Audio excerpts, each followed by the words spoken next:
What's up, BoltUps Nation? Turbo here at the SEMA Show 2015 in Las Vegas, Nevada. I'm here with my good friend Dermie and his 1948 Chevy half-ton. Dermie, please tell me about this beautiful, beautiful truck.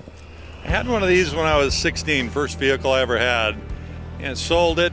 And back in '95, I saw another one at a store I was working at and thought, I want to do another one.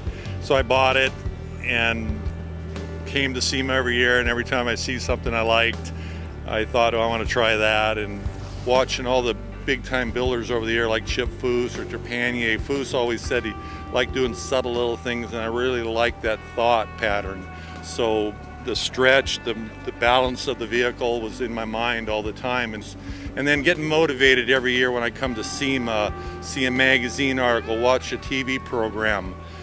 Those were the motivations behind the whole build.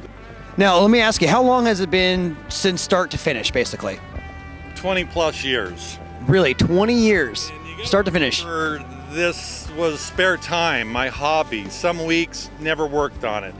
I built a couple of houses for myself over the years, raised 2 boys, married a wonderful wife. And yeah, a lot of guys think, oh, it took you 20 years. How did you ever make any money? Well, I didn't do this to make money. I did this to have the fun. Right, exactly. Yeah. Now, Dermie, there's a lot of cool, custom, unique features about your Chevy. Tell me a little bit more about what you've done and what's the most popular for when people come by the truck and take a look at it. A lot of people ask me what the headlights are off of, the Mercedes E-Class headlights. Saw it in Street Rod magazine one time on a 40 Ford. Loved the look, thought it would work great on my truck. My stepson found a pair of them brand new at a pawn shop in LA, and dumb luck, they were like 25 bucks for a brand new pair.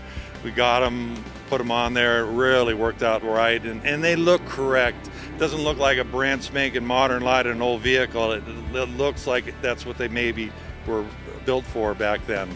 Taillights are Cadillacs, I believe, 95 to about 2000, the 4-door Cadillacs.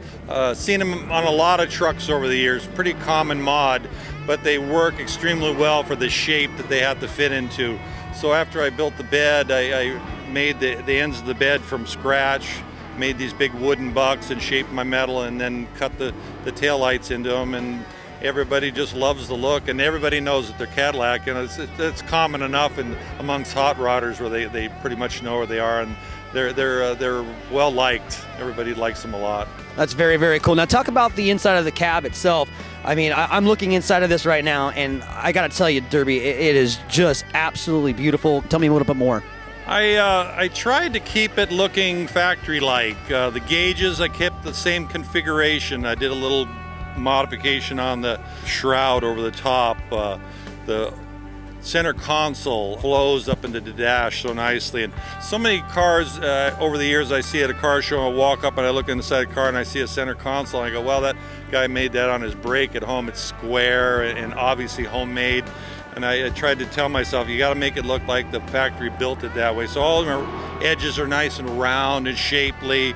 They flow nicely. Everything works together, and that's a thought pattern that I always kind of keep in my head. Hi, I'm Unser Jr. and I'm here at the BoltUp booths here at SEMA with my good friend Dermie, and we're checking out his 48 pickup truck. Really nice. So what's that off of? You used it this morning, Al.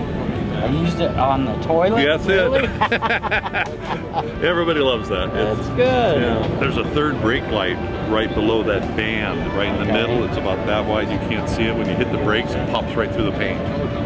It looks cool. Yeah. Cool. This is Unser Jr. Hello. My dad, Don Close. Nice to meet you. It's my mom, Avar. Hi. Nice to meet you. Enjoy. All right, we'll thanks, talk bud. to you later. Okay. All right, see ya. Sweet. Very proud of him. Yeah, he is a perfectionist, that's for sure.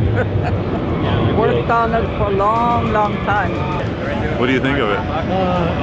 Fantastically beautiful truck. I can't believe this is my son who built the truck. This is where I got all the talent from. This guy here taught me everything I know when it comes to seeing art and the eye of the beholder and all that kind of stuff. But yeah, he taught me a lot. What made you choose this olive green? It's just subtle, but still pops at the same time. Years ago, 10 years ago, I don't know how long, but I was bright yellow for the longest time. I wanted a bright kick butt yellow. And I got out of that idea. Then I thought maybe a matte flat black would be cool, but everybody said, no, you can't do that, truck's too nice. And then I went to a show one time hunting for ideas, and I saw a Harley in a booth. It was green, like kind of similar to this, and all the chromes and blacks and greens just really struck like that's the color I want. So one of the girls that worked here in town at one of the local paint stores, I showed her the picture, and she goes, oh, you got to use this Alexis color. And I looked at it, it's like, it's kind of nice, and it grew on me. And that's one of the biggest compliments I think I get on this truck is the color. It's amazing how the green thing just happened, and I don't know. Well, it looks amazing. Now, the big question is on all of our BoltUps Nation's minds is, what's under the hood? What are you sporting under there? That's an LS3 hot cam that we put in there. That's the second engine. The first engine was a small block Chevrolet, and one of my friends walked into the shop a long time ago and looking at the truck in under construction, he goes, you're not running that in there. And I'm like, why? He goes, it's dated. The motor's dated. You need an LS motor in it. So I sold that one and then bought the LS, and I'm really glad I did because it's so nice, it's fun, it's neat, it's fresh. Now, Dermie, before you and I actually got a chance to actually do this interview, we were talking earlier, and this truck has been featured in Street Truck Magazine for this month, right? You're correct. The dream come true. I contacted Street Truck Magazine several years ago, and then I always kept in touch with the latest editor and let them know what's happening, and they've been really great. And finally, we did the photo shoot, and couldn't ask for more. On the cover, big spread inside, dream come true. And now I'm at SEMA and the magazine at the same time. It's like a double wish come true. Couldn't ask for more. Congratulations, Dermie. Thank you very much for having us over here with your truck. We really appreciate it. Take care, Nick. Thanks. BoltUps Nation, baby. We'll be back more coverage from SEMA 2015.